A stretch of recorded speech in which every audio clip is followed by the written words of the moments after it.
أو يعني إجراءات يعني خارج التاريخ الحقيقة، خارج السياق، يعني إجراءات الغاية منها فقط هو يعني فرض أمر واقع في علاقة بالإصلاح. هلا العمل اللي أصدرته وزارة التربية حول التقييم يعني أعتقد أنه خارج السياق. أولا ماذا ستقيم؟ يعني ماذا ستقيم في ظل الوباء؟ ثم ماذا ستقيم؟ هل أنه هذا المنشور أو هذا المشروع، مشروع التقييم الجديد، هل راعى يعني الوضعية الجديدة؟ هل راعى يعني وضع الوبائي؟ هل نتحدث عن تقييم في ظل الوباء أم نتحدث عن تقييم في ظل وضع مستقر؟ هل نتحدث عن آلية تقييم ستعتمد ضمن مشروع الإصلاح أم أنه بناء فوضوي خارج الإصلاح؟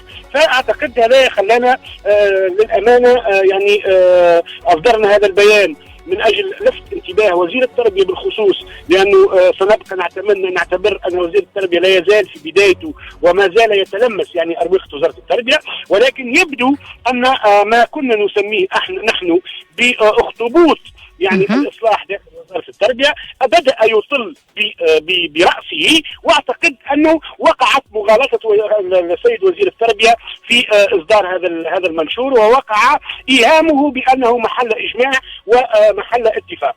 هك علاش احنا خرجنا البيان هذا؟ انا اعتقد او نطلب من وزير التربيه اولا ان يفي بالتزاماته معنا اللي تعهد بان الاصلاح لا يمكن الا ان يكون تشاركيا، وايضا ان يفي معناها بالتزاماته في علاقه بالسنه الدراسيه، وان نجلس على طاوله مفاوضات يعني سريعه من اجل التفكير في كيفيه يعني حمايه السنه الدراسيه، وايضا نتفق على منهجيه واضحه في علاقه بعمليه الاصلاح. هذا كل ما نطلبه. اذا واصلت وزاره التربيه كل ما يجي وزير جديد كل ما يصير نفس السيناريو، يعني هناك محاولات من الاخطبوط من اجل تمرير يعني عمليه اصلاح. الاخطبوط وين موجود؟ هذا اللي وصفته انت بالاخطبوط. وزاره التربيه هذا اللوبي الذي يستفيد ويريد ان يستمر في الاستفاده من عمليه الاصلاح، لان عمليه الاصلاح هي اصبحت عند البعض غنيمه، وانا اعي جيدا ما اقول، يعني الاف المليارات يعني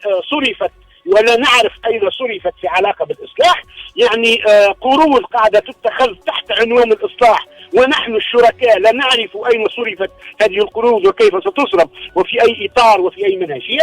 هذه قروض تاخذ فيها وزاره التربيه على حساب المجموعه الوطنيه، وللاسف الشديد المجموعه الوطنيه الى حد الان لم ترى اي بادره من بوادر الاصلاح. الكلام هذايا نقول فيه كبدايه تحديث، واعتقد انه اتمنى انه سيد وزير التربيه يتدارك سريعا، لانه احنا محتاجين الان الى جو يعني